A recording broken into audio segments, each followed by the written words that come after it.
اللہ پاک نے فرمایا حالانکہ ان کافروں کو یہی حکم دیا گیا کہ خالص اللہ ہی کی بندگی کی نیت سے ایک طرف ہو کر اسی اللہ کی عبادت کریں اور نماز قائم کریں اور زکوٰۃ دیں، اور یہی پختہ دین ہے۔ حضرت صلی اللہ علیہ وسلم نے فرمایا جو کوئی ایمان رکھ کر اور ثواب کی نیت سے کسی مسلمان کے جنازے کے ساتھ جائے اور نماز و دفن سے فراغت ہونے تک اس کے ساتھ رہے تو وہ 2 قیرات ثواب لے کر لوٹے گا۔ ہر قیرات اتنا بڑا ہوگا جیسے احد کا پہاڑ، اور جو شخص جنازے پر نماز پڑھ کر دفن سے پہلے لوٹ جائے تو وہ 1 قیرات ثواب لے کر لوٹے گا۔ اس روح کے ساتھ اس حدیث کو عثمان مؤذن نے بھی روایت کیا ہے۔ کہا ہم سے غوف نے بیان کیا، انہوں نے محمد بن سیرین سے سنا ہے، انہوں نے ابو ہریرہ رضی اللہ عنہ سے، انہوں نے حضرت صلی اللہ علیہ وسلم سے اگلی روایت کی۔ حضرت صلی اللہ علیہ وسلم نے فرمایا کہ مسلمان کو گالی دینے سے آدمی فاسق ہو جاتا ہے اور مسلمان سے لڑنا کفر ہے۔ حضرت صلی اللہ علیہ وسلم اپنے حجرے سے نکلے، لوگوں کو شب قدر بتلانا چاہتے تھے۔ وہ کون سی رات ہے، اتنے میں 2 مسلمان آپس میں لڑ پڑے۔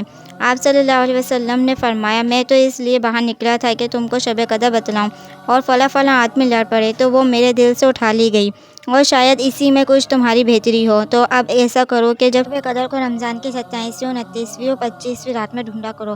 ایک دن حضرت صلی اللہ علیہ وسلم لوگوں میں تشریف فرماتے تھے کہ آپ کے پاس ایک شخص آیا اور پوچھنے لگا کہ ایمان کسے کہتے ہیں؟ آپ صلی اللہ علیہ وسلم نے فرمایا کہ ایمان یہ ہے کہ تم اللہ پاک کے وجود اور اس کی وحدانیت پر ایمان لاؤ، اور اس کے فرشتوں کے وجود پر، اور اس اللہ کی ملاقات کے برحق ہونے پر، اور اس کے رسولوں کے برحق ہونے پر، اور مرنے کے بعد دوبارہ اٹھنے پر، اور ایمان لاؤ۔ اور پھر اس نے پوچھا کہ اسلام کیا ہے؟ آپ صلی اللہ علیہ وسلم نے پھر جواب دیا کہ اسلام یہ ہے کہ تم خالص اللہ کی عبادت کرو اور اللہ کے ساتھ کسی کو شریک نہ بناؤ، اور نماز قائم کرو اور زکوٰۃ فرض ادا کرو، اور رمضان کے روزے رکھو۔ پھر اس نے احسان کے متعلق پوچھا۔ آپ صلی اللہ علیہ وسلم نے فرمایا احسان یہ ہے کہ تم اللہ کی عبادت اس طرح کرو گویا تم اسے دیکھ رہے ہو۔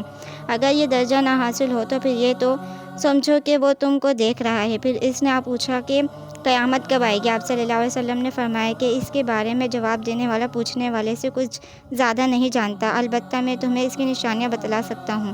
وہ یہ ہیں کہ جب لونڈی اپنے آقا کو چنے گی، اور جب سیاہ اونٹوں کے چرانے والے دیہاتی لوگوں ترقی کرتے کرتے مکانات کی تعمیر میں ایک دوسرے سے بازی لے جانے کی کوشش کریں گے۔ یاد رکھو قیامت کا علم ان 5 چیزوں میں ہے جن کو اللہ کے سوا کوئی نہیں جانتا۔ پھر آپ صلی اللہ علیہ وسلم نے یہ آیت پڑھی کہ اللہ ہی کو قیامت کا علم ہے کہ وہ کب ہوگی، آخر آیت تک۔ پھر وہ پوچھنے والا پیٹ پھیر کر جانے لگا۔ آپ صلی اللہ علیہ وسلم نے فرمایا کہ اسے واپس بلا کر لاؤ۔ لوگ دوڑ پڑے مگر وہ کہیں نظر نہیں آیا۔ آپ صلی اللہ علیہ وسلم نے فرمایا کہ وہ جبریل علیہ السلام تھے جو لوگوں کو ان کا دین سکھانے آئے تھے۔ امام ابو عبداللہ بخاری فرماتے ہیں حضرت صلی اللہ علیہ وسلم نے ان تمام باتوں کو ایمان ہی قرار دیا ہے۔